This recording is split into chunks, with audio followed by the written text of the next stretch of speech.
Okay, friends, we read a text that might be a little bit challenging. The first part is really telling us about Jesus going to the winepress alone. So we would like to go to the scripture reading at this moment. There's a slide with the scripture reading. Yes, thank you. And of the people, there was none with me, he says. And this makes us think. The second part it looks a little bit aggressive and bloody. And sometimes we find texts like that in the Bible. So I would like just to make a note, although it's not the topic, we are going to focus on the first part of the text, that if we think about Isaiah 63:3, it might look violent because it says, "Trample them in my fury, and their blood shall sprinkle." But all this language is really talking about Jesus taking our guilt. If we combine that with 10 chapters before Isaiah 53, it's clearly taking us and telling us, and we see Isaiah telling us that he was wounded by our transgressions, and the peace is upon us because he took the chastisement upon himself, and with his stripes we were healed. So the blood that is there is really the blood of our guilt, the blood of redemption that Jesus shed for us. The violence was upon him, not upon us. And it will only be upon us if we don't take him as our shield. So with that said and clarified, we will be moving into our topic today. And I would like us to reflect upon the message, and we will go to this entrance, the message, stand alone. Stand alone. We are in a time that, as it was mentioned in the prayer requests, it's very clear that we are in a world scenario that we have never seen before. And even if other generations saw something similar to this in our lifespan, I don't think there's anyone here that survived the Holocaust or Second World War. But in our lifespan, peace has been in the world, most likely overall, until now. Everything is becoming very crazy. People talk about the new normal or the new norm. And we have to understand that special situations require a special preparation. We are seeing this scenario affecting our church members, affecting our churches. And in the first wave, we kind of felt it with close people. But this second wave is already reaching our church. It's strange to look at that seat and to know that Sister Rose will not be sitting there to attend the service. Sister Jessie was also a victim of this pandemic. And we see several concerns. As a minister, I think it's not my job to come here and just give you suitable messages, but messages that are relevant, topics that are relevant. We are not to get immersed in politics or even in other discussions that have to do with social issues, but we are to be relevant. And the spiritual message, although spiritual, has to be relevant for the days we are living in. And I know several might be concerned, others might be very happy with the FDA approval of the vaccines. And some are happy because they think that might be the solution, and they are even encouraging others to take it as an act of love. Others are concerned because of the enforcement of the vaccines. And I heard several people that are preparing themselves to fight for their rights. And I'm not talking about worldly people or all kind of people that get involved in rallies or, that are a little bit in the activist line. I'm talking about Christians and Adventists talking about defending and standing up for their rights. I want us to understand that there's nothing wrong on meekly and firmly standing our ground, but some are becoming a little bit aggressive, and I'm not saying only one side, both sides, a little bit aggressive on this topic. And we know that we might be tired of talking about COVID and the pandemic, and that's not the subject of my message this morning, our message this morning. But nevertheless, we have to understand that this is the scenario in which we are in, and ignoring it, ignoring the car coming, will not prevent you from being rolled over. We were just hearing the story of this young lady that was just coming to visit somebody at the hospital, and she was with her mask. And a lot of people around that were not with masks just were saying mean things to her and making her feel bad. And as she was ignoring and passing, one of them came up and grabbed that mask and was very aggressive. So we are seeing the world about to come into a scenario that we are not prepared, and that I believe we have not seen before. And I would like us to keep something in mind and remember that the Bible is very clear in Ephesians 6:12. It says what? We wrestle not against flesh and blood, but against principalities. Let's put this in the scenario of the pandemic and see if we hear this more clearly. This is not just a flesh and blood situation, but we are dealing with what? Principalities, powers, rulers of the darkness of this world, spiritual wickedness in high places. And I know this can be put in many ways, not only to heavenly forces, but even earthly forces in high places. It is very clear at this moment, there's nobody, even if you're not a Christian, there's nobody that will not understand there's something weird going on. The tension, the pressure, the forces, the strength, the polarization, everything that is happening is clearly showing us that this is not just a normal thing. We are in the midst of a spiritual warfare. Now, I would like to ask you one question. I would like to ask you, can we fight spiritual battles with carnal weapons? It looks very obvious to say this, right? We cannot fight spiritual battles with carnal weapons, but the point is that we are many times trying to do that. You see, we cannot even use the same tools against the devil to fight against him. You know, the devil can lie, but God will never lie to him. It's an assurance that he has that when an angel comes or when God is speaking, that's truth. Isn't that a good assurance? But we sometimes, when I was a kid, I used to read a lot of comic books, you know, superheroes. And my favorite one was Spider-Man and all these kind of things.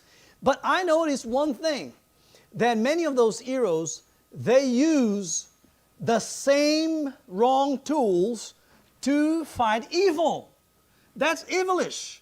So to fight a violent man, they use violence. You see?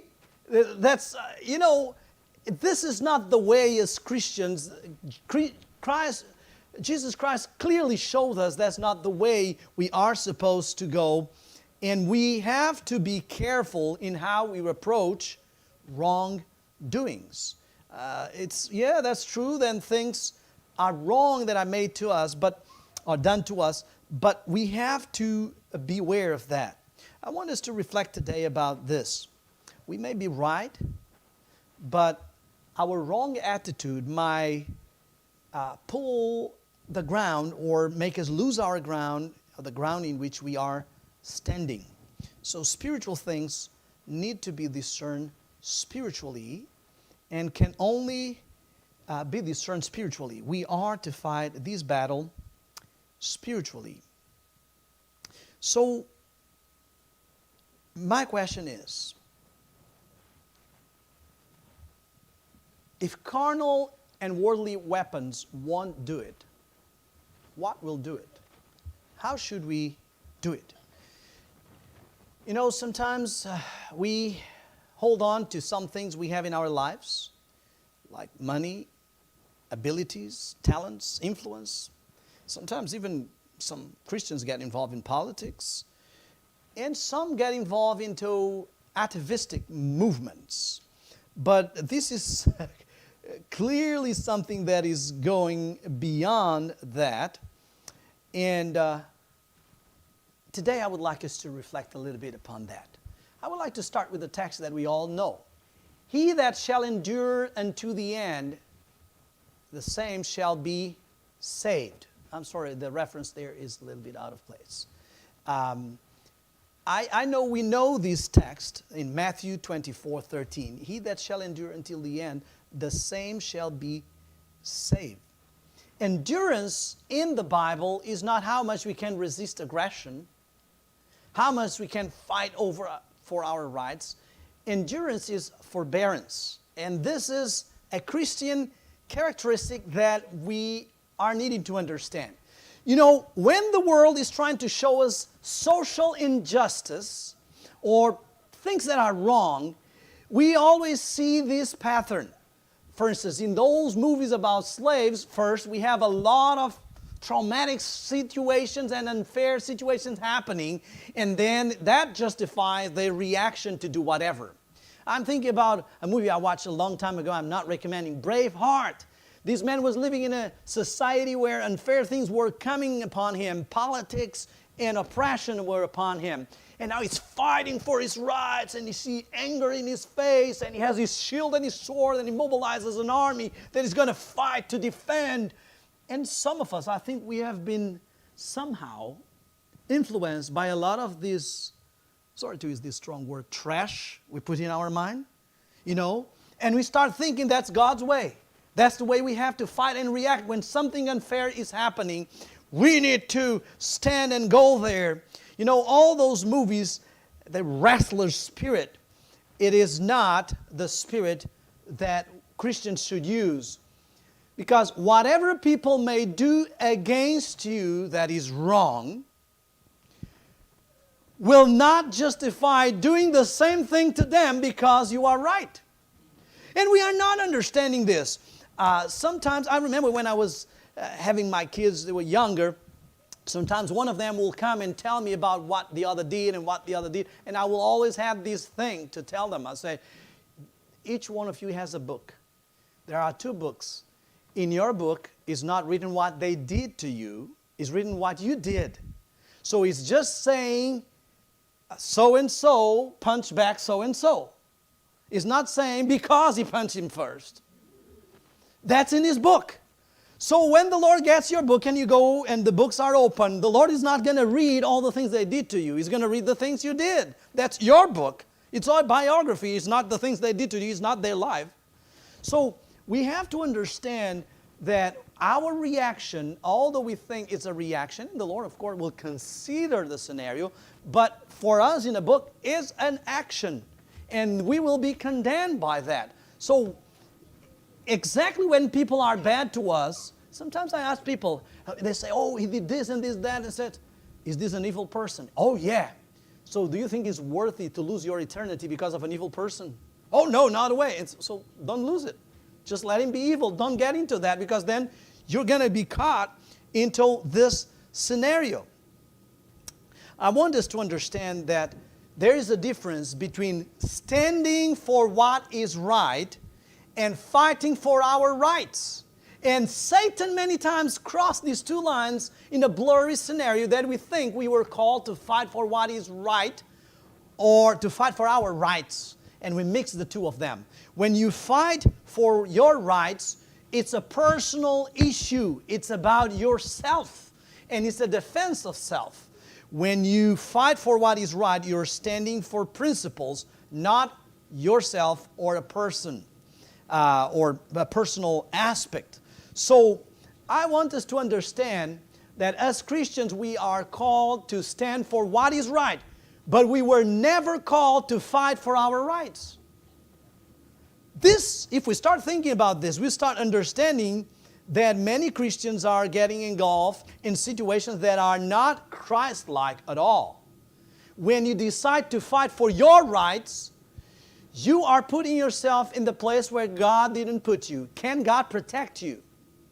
Now, that doesn't mean that you're going to be absent and oblivious about what is right. We are to stand for what is right, but we are not called to stand for our rights. And this might get in a tricky scenario, and that's exactly why I'm bringing this topic for us to reflect upon. You see, this is Christian philosophy that Christ was teaching us. Matthew 5:39. But I say unto you that ye resist evil with a riot. Right? What are you saying there? That you resist evil, speaking boldly against it. What are you saying there? Resist not. What? Resist not evil? I mean, this is crazy. Yes, that's crazy. That's exactly what Christ said, what the Bible says, that the things of God are foolishness for us. Men consider this foolishness. In fact, I've been reflecting a lot about this, being humble and not humble situation. And I was asking myself, God, I don't understand, because you say Moses is writing about himself, the man that was the meekest man in the world. That's not too humble. If you say, oh yeah, let's say I come to you and say, I'm the meekest pastor in the world. Does this sound meek? And then Jesus, you're telling everybody, learn of me, because I'm lowly and meek. How humble is this? And then I read a comment that was saying that, in fact, if we read that in the context of those cultures, being meek was not an honorable thing. It was like considered a pushover, somebody with no ability that was worth nothing. So what Moses is in fact writing is, I worth nothing. I feel like I'm worth nothing. What Jesus is telling you is, learn of me, to feel like you're worth nothing, to put yourself in the same positions as if you're worth nothing. You see, the kenosis, the Jesus that was God in heaven and made himself void of all that he was and took a humble position to come and become one of us, and even being as one of us, he took the humblest position that he could. This is what he's telling us to learn. When we start reacting to those things as if they were unfair to us, first we are considering we deserve great things. This is not according to what I deserve. Yeah, you're right. You deserve much worse than that. You see, whatever they do to you is nothing considering what you deserve. So Satan is using those little thoughts to change our Christian mind in what is not a Christian spirit. If you see your master, you see how he reacted to Satan. And again, I have a little misplaced in that. Those texts are switched with the previous one. This is from Zechariah 3:2 and in Jude 1:9. When facing the devil, Christ, sometimes showing us Michael, says, may the Lord rebuke thee, O Satan. He says that when he's defending Joshua and the high priest. And he says that also when he's contending for the body of Moses. But we are trying to take, many times, we get so upset that we are trying to take the matter in our hands. We get outraged with the things that are happening. So, the real way Christians will stand for what is right is learning how to bear. Look at what the Bible is telling us in Proverbs. There was a verse there before that, I believe. If not, it might have failed. It says, he that ruleth his spirit is better than he that taketh a city. So you can take over a city with a riot, but if you could control yourself, you'll be better than that. So we could enter in a rally, but if we can control our spirit and bear with the evil things that are doing against us and do not resist evil and take it meekly, we are stronger. This is an entire philosophy that we talk theoretically, but it's so hard to internalize in our lives. So my question is, where are we getting our concepts and spirit from? If you stop to think, when you feel something, I remember I was once with a family member. It's a very calm person, very calm, always with a smile, always nice and smile. And this was when Princess Diana died. And we were seeing all that, and the news were showing us how it could probably be a plot, and how they chased her, and how she died and was not necessary. And everybody's sitting there in the living room calmly, silently and shocked. And suddenly this calm person says, They should be all put against the wall and shot down right away. And everybody was shocked. But I want you to realize that media and the things we consume, this is really the spirit that they are planting in our hearts. A spirit of upsetness, disturbance, outrageousness. We want to see some kind of justice and evil things doing. You see, sometimes people at the end of a movie where the criminal guy was killing everybody and he dies just with a shot, they say, what? After all he did, that's all he suffers?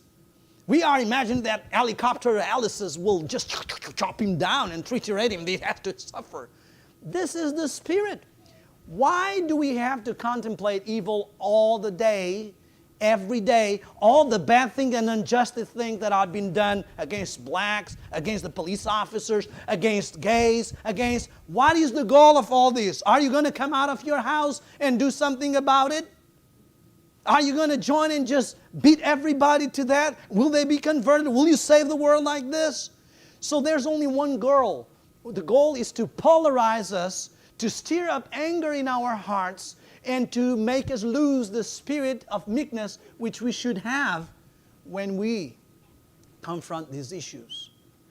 And this is, brothers and sisters, I want to tell you, this is such a very serious issue, especially because we are very close to the pouring out of the latter rain and the closing of probation. And one of the most important things that we need for that to happen is a meek spirit, is the Spirit of Christ.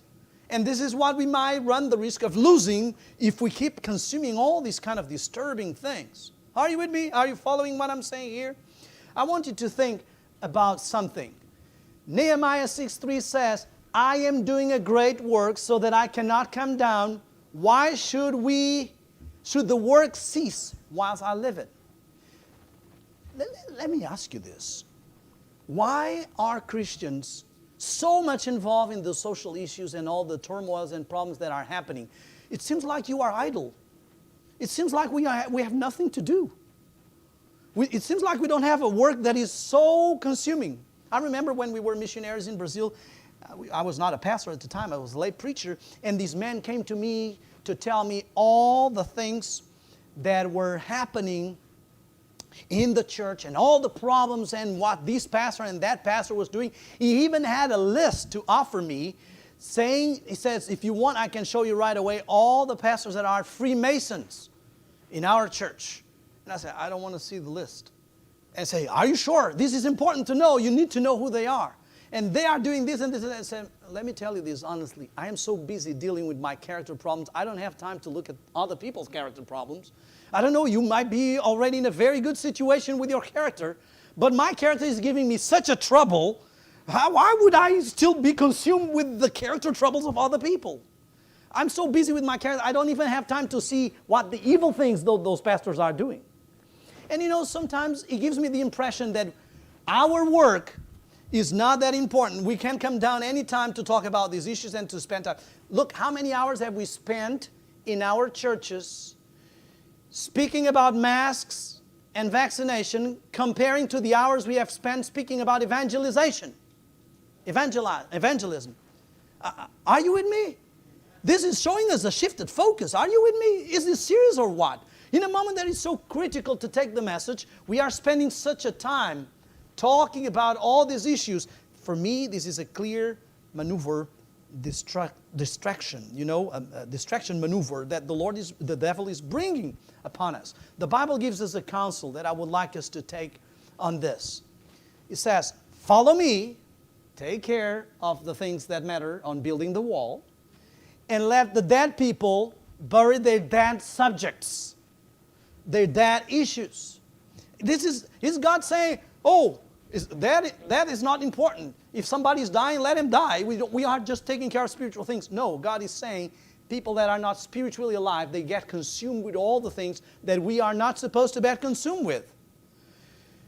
We have a more important work to be engaged with. And you might think I'm talking about evangelism work. That's important. But more important, listen to me please, more important than building your immune system against this disease, more important than building resistant walls for what is right is building the work of building a character that is suitable to receive the latter rain, building the walls of our character. Many of us, we are distracted. Some of us are concerned with our immune system. Some of us are concerned with those social issues. How is your character?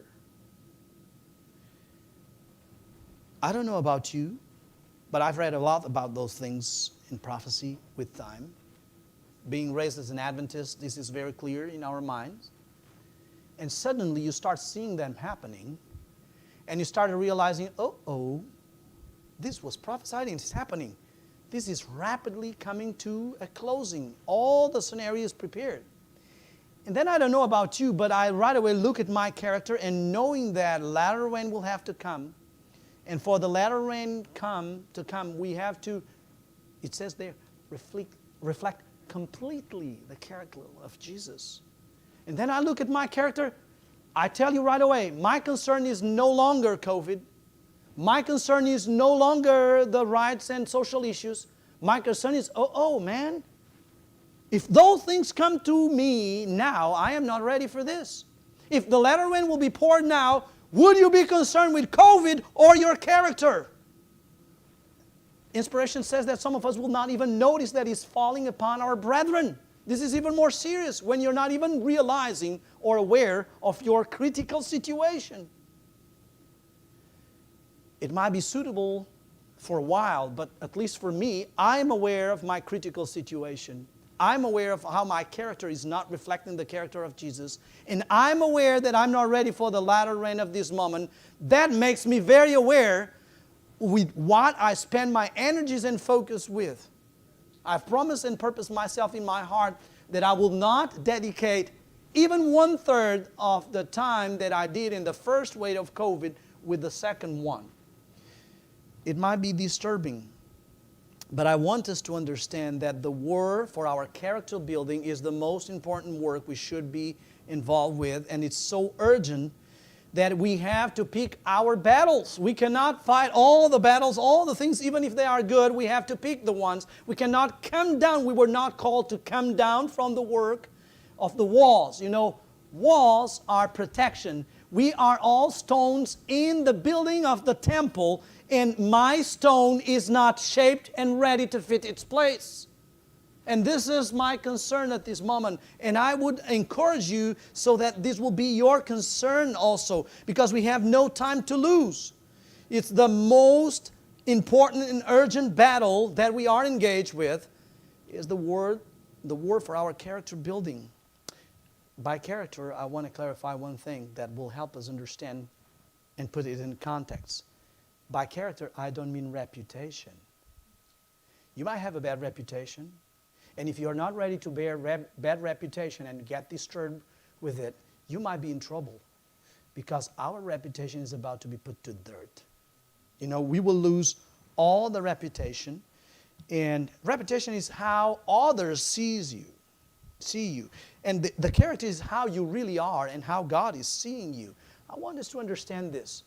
Our reputation will be put to the dirt, as well as our rights. So, the question that we have to have in our minds is that our character, once sealed, cannot be shaken. Are you with me? Your rights can be shaken. Your reputation can be shaken. Your character, once sealed, cannot be shaken. If you have things that are wishy-washy, that can be taken away, would you invest in that? I wonder. If we know they will cut all the rights to financial access, why do we still invest so much energy in finances? But we know the character will be established. Why don't we invest a little bit more of our time with our character building? Do you believe we are in a spiritual warfare in this world? Do you believe Satan is really active? Sometimes I get the impression that as Adventists, we think that Satan is there bored in hell, thinking about what can he do until Sunday law comes. Oh man, those guys. Satan is, unfortunately, is much more active than we are at this moment with churches, with character. He's very busy. He's seeing the time short. I feel disturbed. We are seeing the time so short. We are seeing, imagine if you were living in Canada at this moment as an Adventist, or in the Philippines, and we are here sitting at the pews. There's no anguish for prayer for our brethren. You see, we are not earnestly praying.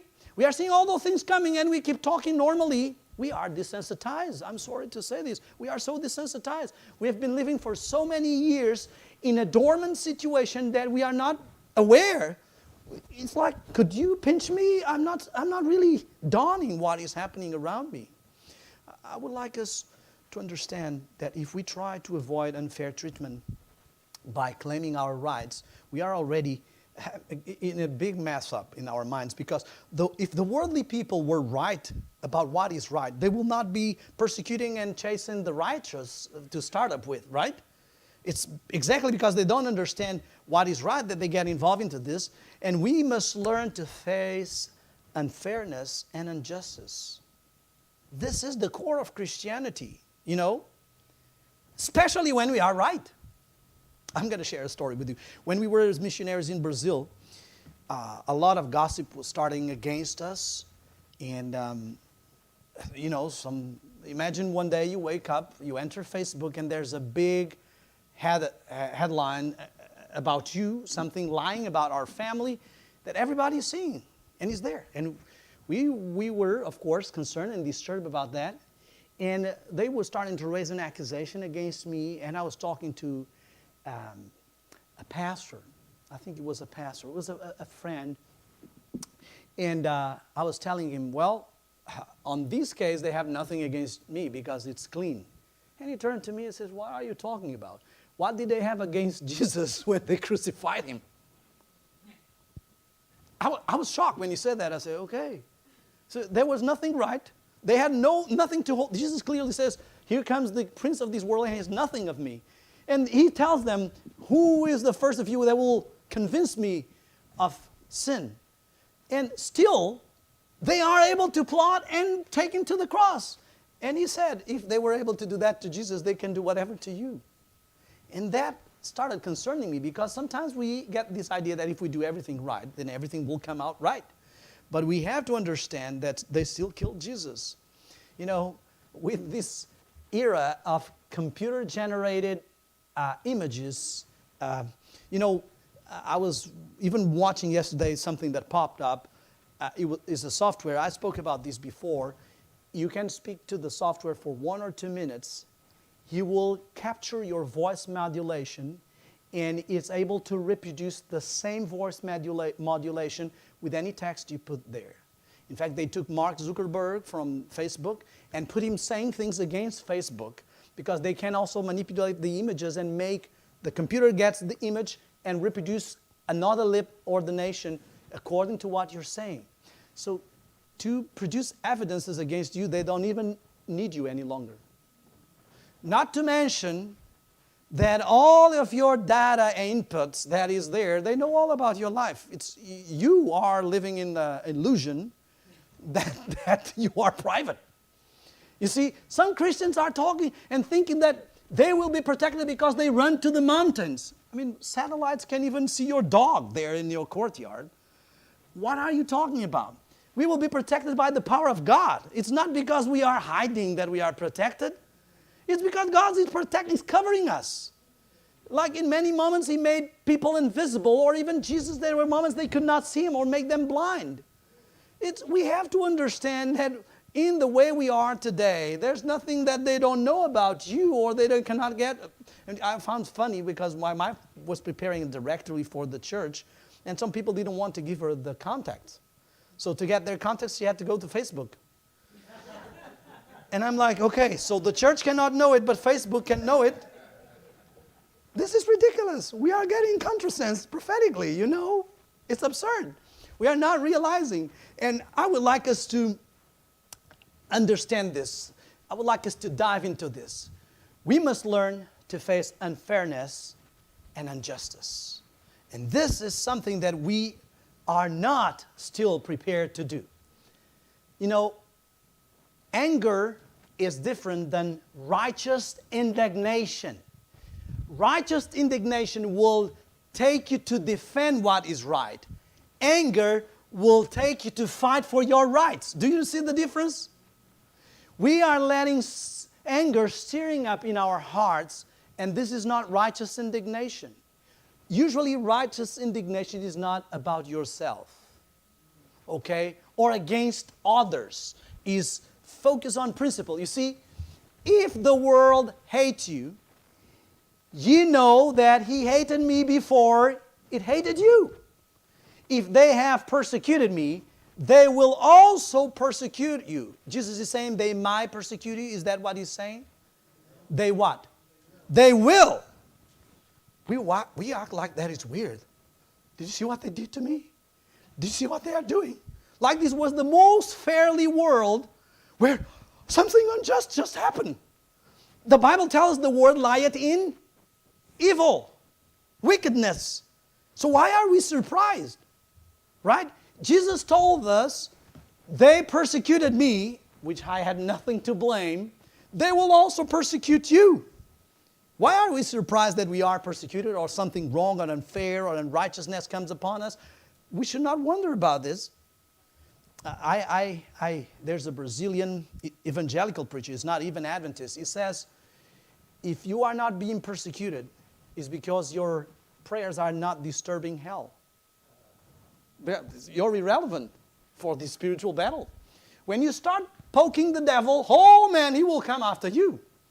He will give you no peace. He will start persecuting you and chasing you and trying to find blame against you and all these things. You know, imagine all this warfare. You can pick any war zone like Afghanistan or anything like that. Imagine that you decide terroristically to put your sunglasses, catch a plane, come down, and everybody's and bombs and everything, and you're like whistling,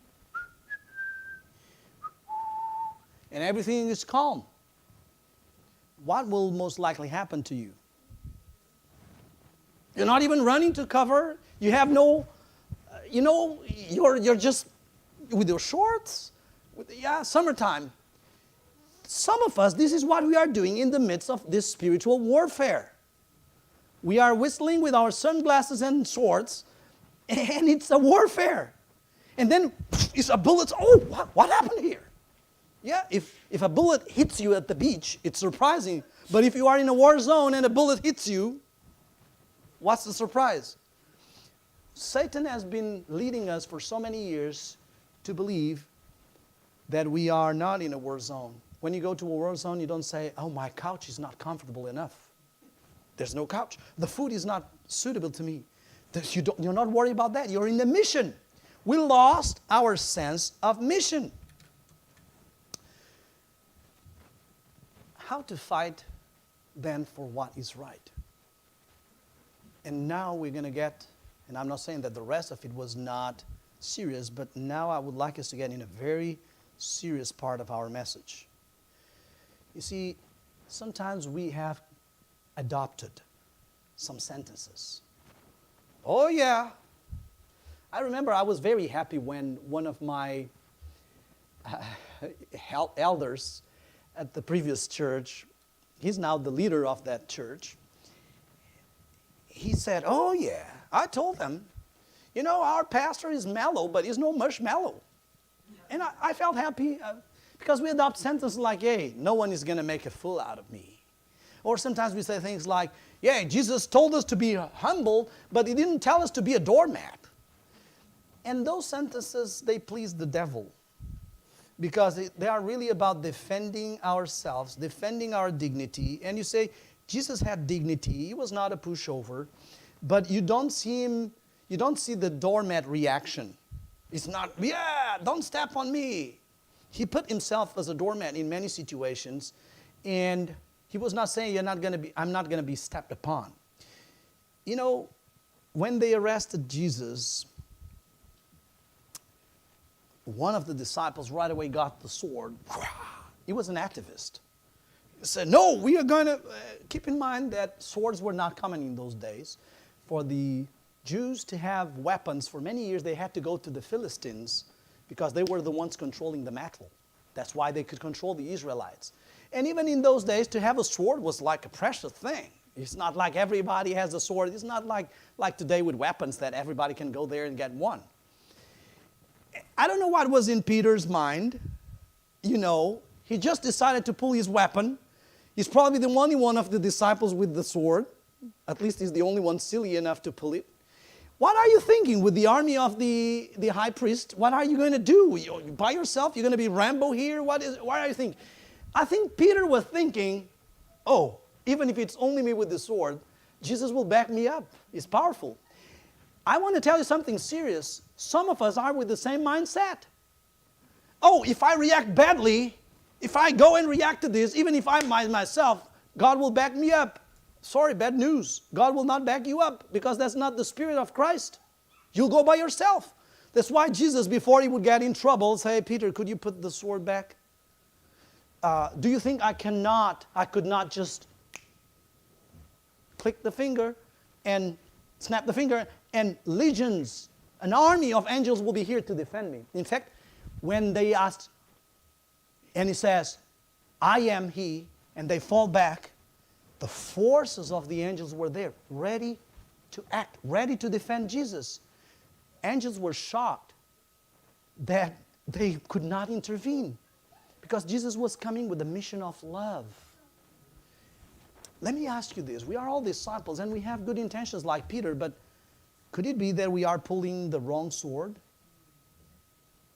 Could it be that, if God really wanted to finish this work, here's what God could do. Think with me. This is so simple. Instead of having sinners going back and forth to preach the message, people that, in fact, are not going to do the work, they are lazy in getting involved in evangelism, they are more into comfortable life and everything. God, I'm sorry. You have wisdom that is eternal and universal. Why don't you see this is not working? Look at so many years your church is always going in apostasy and problems. Why don't you take care of this? Look, wouldn't it be more easy if God will come down to earth with all his angels, cha-cha-cha-cha, do a lot of signs and wonders, kill the devil and all his angels and say, now repent and let's go to heaven. This will all be done. He wouldn't have to wait 6,000 years on all these lengthy process. Why is he not doing so? That will solve the problem right away, you know? I would like to ask you, where are we getting our methods and spirit from? Because today I would like you to think about how this battle is going to be solved. I think sometimes we are more inspired by the Son of Thunder, you know, the Sons of Thunder, John, and you know that Sons of Thunder, in fact, it means sons of the devil. Because when they went to that city, and when it's referred to them as sons of thunder, the devil is considered to be like a thunder or a lightning coming down. And they had to be transformed. He has to come from the son of thunder into the disciple of love for him to be able to accomplish the mission. I want you to understand that Jesus has been waiting.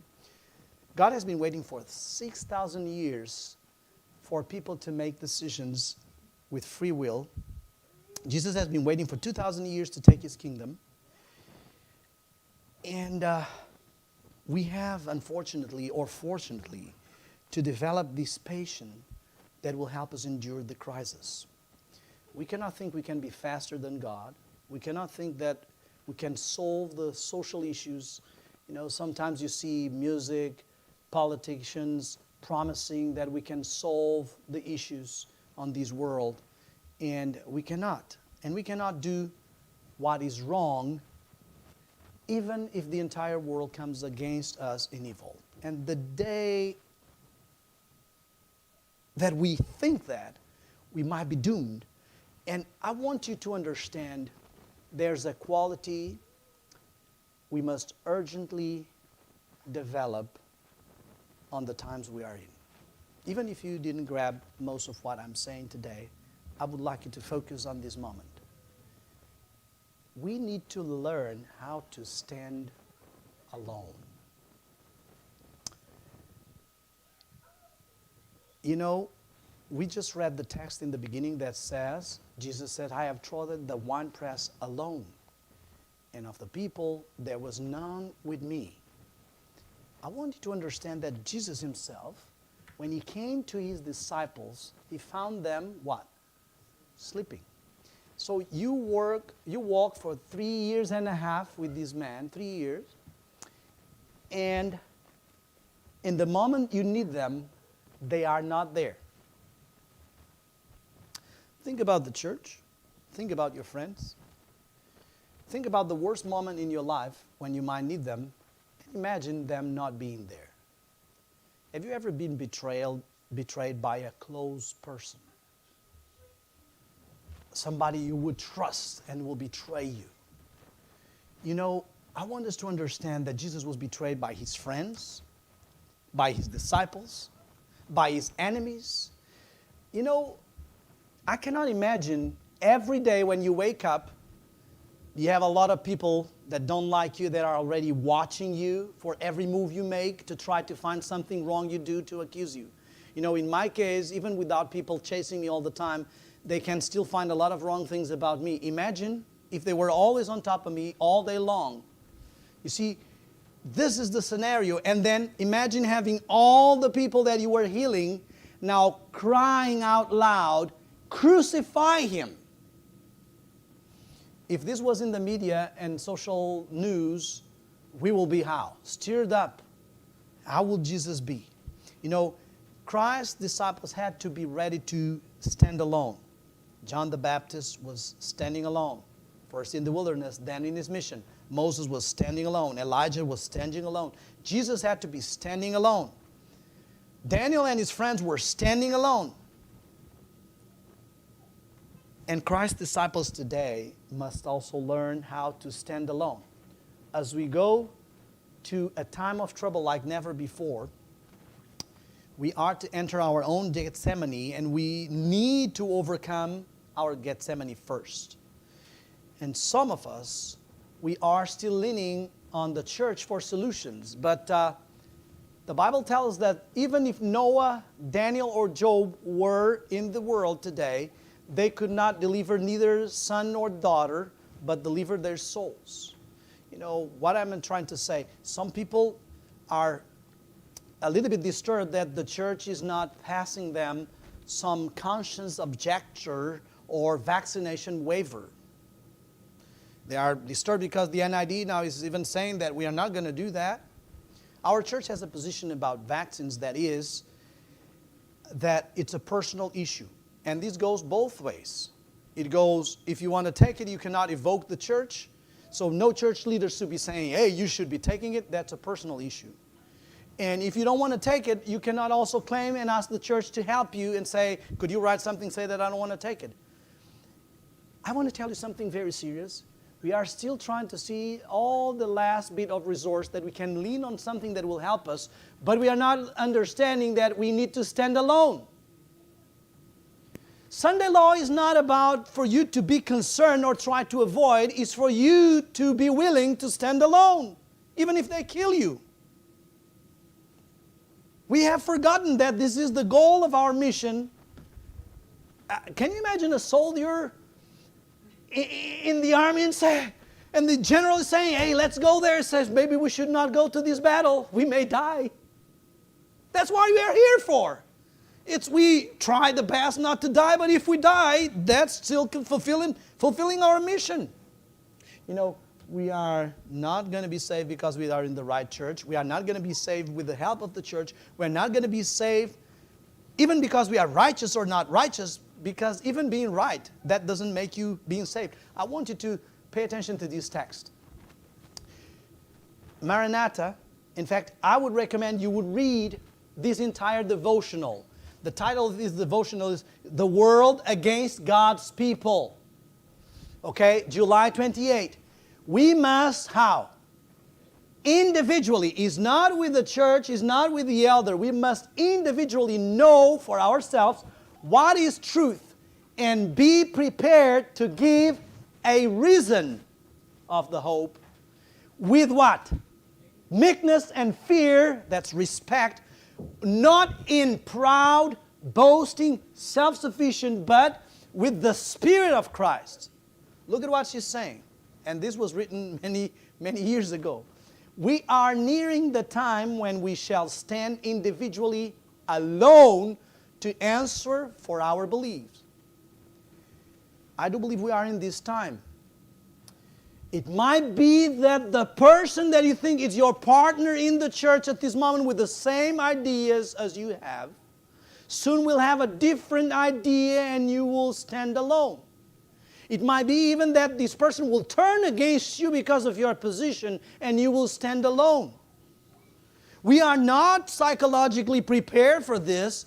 We are still trying to, we are, social people. We are still trying to move as a body. We can be strong if we think that our church is together in present truth, all in this. But when you start seeing present truthers scattering like the disciples did and you are alone? Where will you lean? There's nobody to lean on. We cannot lean at the elder. We cannot lean at the pastor. We cannot lean at the conference. We cannot lean at anyone. I want us to understand, I've said this before, but maybe it didn't dawn to you. God said you shall receive power. Power to stand alone. It's not only power to be with a pack.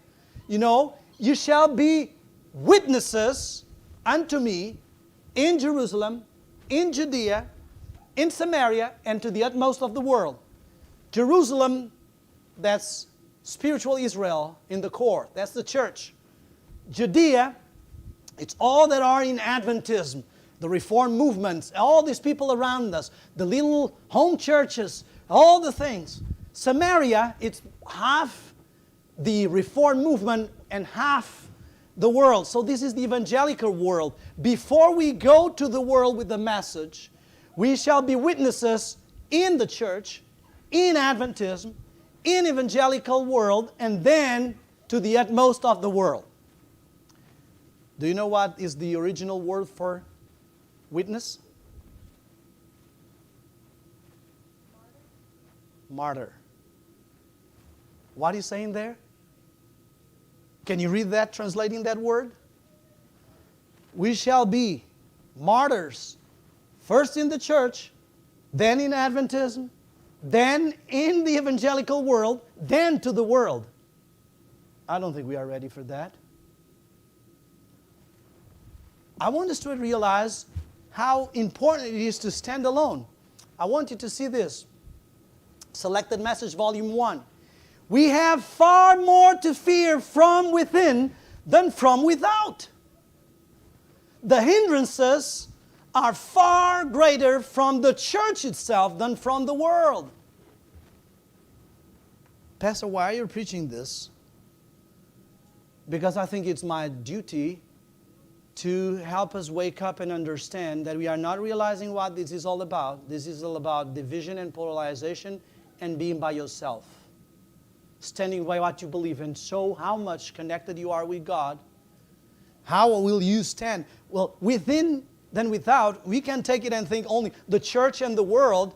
But this is also saying we have so much more to fear from within self than from without, Satan. Sometimes we are always blaming Satan.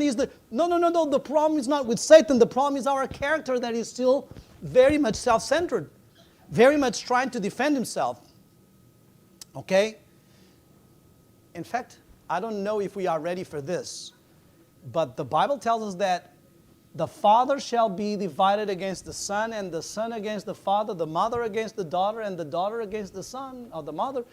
I don't know if we are ready to see some people coming to the authorities and accusing me and telling me and putting me on the spot, throwing me under the bus, and much worse, having our father, our son, our brother, church people, family people, because they have a different opinion or different position than we have, to come and thinking, like God says, they are doing a good thing, thinking and pointing the finger on us. Are you ready for this? I cannot imagine my wife doing this, but it may happen. I cannot imagine my own son doing this, but it may happen. I think we are to realize that Satan wants to get us unprepared. Sorry, I have several texts today. In the last great conflict, those who are loyal to God will see every earthly support cut off. How many? Every. You know, God said that the season of distress and anguish before us will require a faith that can endure weariness, delay, and hunger, that will not faint though severely tried. Do you have this kind of faith? I want to tell you that no church member will help you. No friend can help you. No family member can help you. Only God.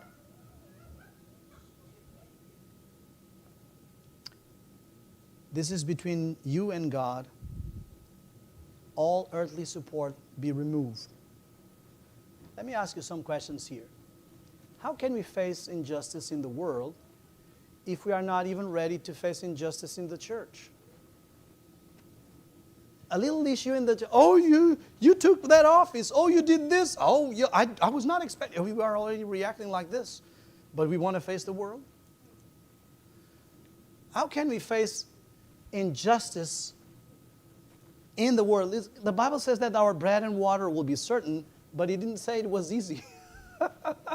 It didn't say it will be easy. I want us to reflect about this. How can we face injustice in the church if we are not ready to face injustice at home? I don't know about you, but it's not easy for me at home. You know, those guys don't know what I want to do. My wife still has different opinions than I do. So I'm with this illusion. I will fight the world and win. I will face Sunday law and win, although I'm still not bearing with the conflicts at the church and much less with the conflicts at home. I'm sorry, I'm in an illusion. It's not real. It reminds me of that guy that wrote a letter to his girlfriend, you know. For you, I will fight the lions. For you, I will wrestle crocodiles. For you, I would swim the ocean. For you, I will conquer castles, fight armies. For you, this and this and that, and say, I love you. Postscriptum, tomorrow I'll go and see you if it doesn't rain. It doesn't match. I'm trying to call us to reality and see where we really are. The Lord is trying to call me to reality, has been trying to show me, Daniel, how can you consider yourself a Christian with this? How can you consider yourself a Christian with that? I have started to come to the realization I'm no such a thing as a Christian, much less an Adventist. I'm far from where I should be. I want us to understand that if we cannot face injustice in the home, in the church, and in the world, because we still have a strong spirit, how can we face this and finish this work? My friends, we have entered the narrow gate, but now we need to walk the narrow path.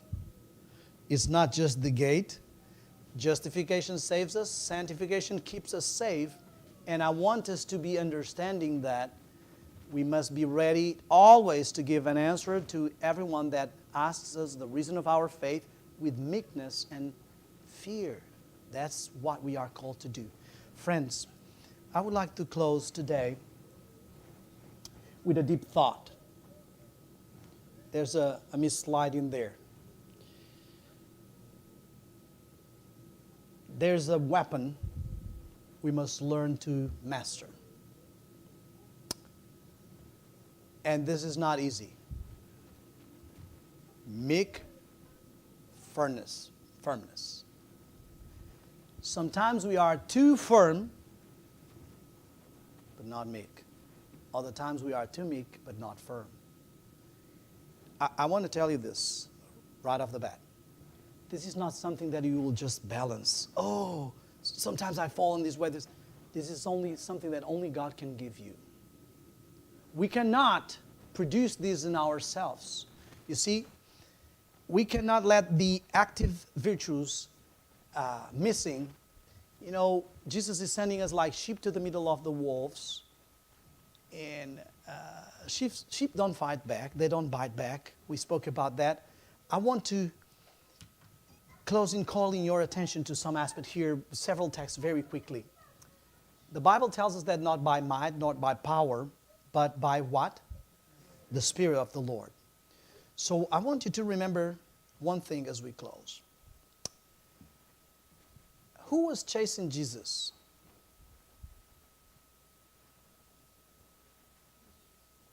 Yes. Who was always on top of him? Pharisees. Yeah, Satan on the back, but Pharisees and Sadducees. What are Pharisees and Sadducees? Oh. Liberals and conservatives? Maybe you thought you had conservatives by your side. Maybe others think they have liberals by their side. But Jesus was chased by both. Are you ready to be pressured by both sides? Are you ready to be chased by present truthers?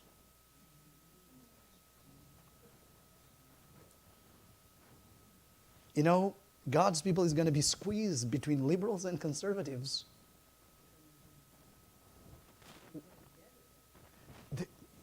Even if they are polarized, you know, the Sadducees and Pharisees were not joining together. They just squeeze you from both because they both have something that they don't agree with you. Well, they are united in a purpose, though. Yes. So I want us to understand that the meat balance is not defined by us. My question today is, are you ready to stand alone before the crowd? Are you ready to stand before the majority in both sides? You might be illusioned with the idea that you can find support here and there, but are you ready to enter a moment that you don't know who you can count with, who you can trust, who can change their mind? You might be walking with somebody that was aligned with you and suddenly will shift and be now pointing the finger of you. It says that many stars will come down. Stars that we knew by their shine will come down. Are you ready to stay on the narrow path? The narrow path of forbearance, the narrow path of endurance. I want you to understand that when I say stand alone, I'm not talking about standing alone in pride. I'm not talking about standing alone in stubbornness because we are present truthers. I'm not talking about that. Being right doesn't mean being righteous. And I want us to understand that we need to be righteous, not only be right. I want us to understand that Armageddon, it's a spiritual battle. The next slide, please.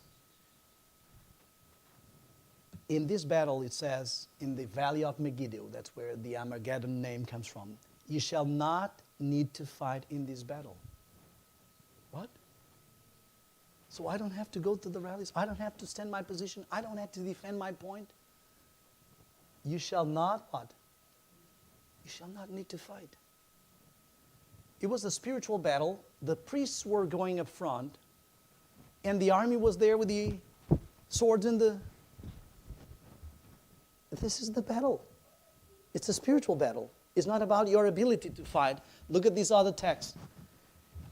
And at that time, you shall stand up. What are you saying there? Not at my time. At that time, Michael shall stand up for the children of his people. All you have to be worried is that your name is written in the book. How will your name be written in the book? If you resemble Jesus. I will close with this question. Will you meekly stand alone for Jesus?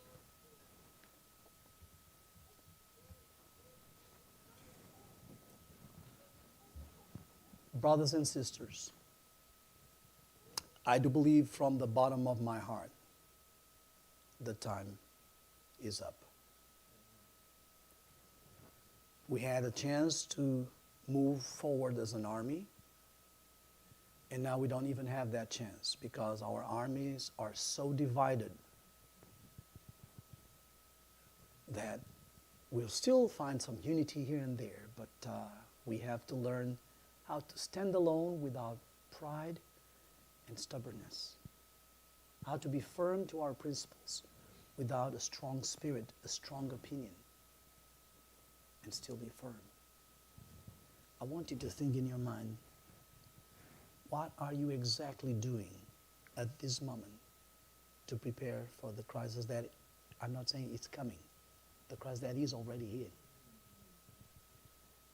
What has really changed since this crisis started in your life? It's just that we are having to have social distance, masks. What have you really changed to prepare for the latter rain, for the clashes of the spiritual battle? Einstein said, doing the same thing and expecting different results is insanity. You know, keep life as usual, business as usual, and expecting revival and latter rain, it's insanity. If we don't do something different now, nothing different will happen. We will close with the song, Stand Up for Jesus. And I know the time is very advanced, but after that, I would like us to have a moment of prayer together. 6:18, stand up for Jesus. Pay attention to the lyrics on this song.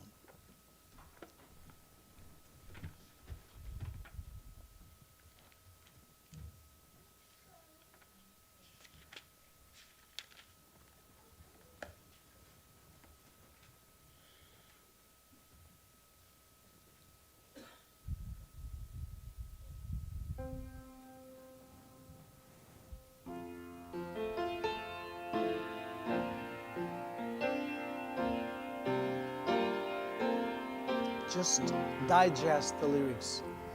Stand up for Jesus, you soldiers of the cross.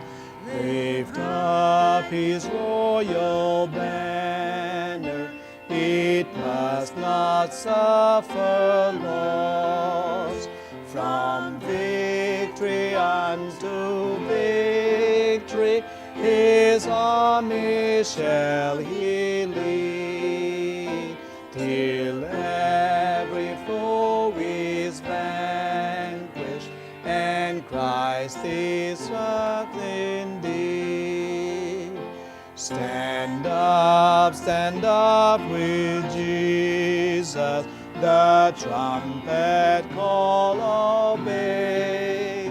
For so the mighty conflict in this glorious day, ye that are men now serving against unnumbered foes, let courage rise to anger, and strength to strength oppose. Stand up for Jesus, stand in his strength alone. The arm of flesh will fail ye dare not trust your own. Put on the gospel armor, and watching unto prayer, where calls the voice of duty, be never wanting there. Stand up for Jesus, the strife will not be long. This day the noise of battle, the next the victor's song. To him that overcometh, a crown of life shall be. He with the King of glory